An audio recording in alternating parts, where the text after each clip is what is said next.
For today's video, dalawang klaseng ulam lulutuin natin. Isang gulay, tsaka isang baboy. Ang tagal nito.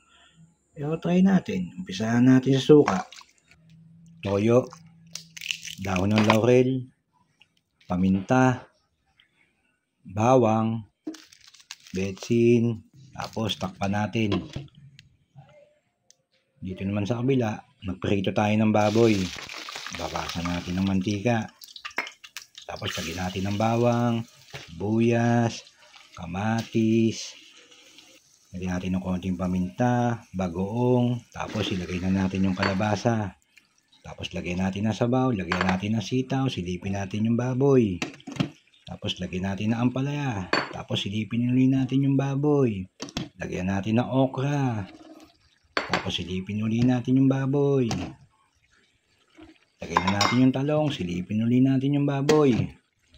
Ilagay na natin yung usbong ng kalabasa, tapos silipin ulit natin yung baboy. Tapos yung bulaklak ng kalabasa, tapos takpan natin, silipin natin yung baboy.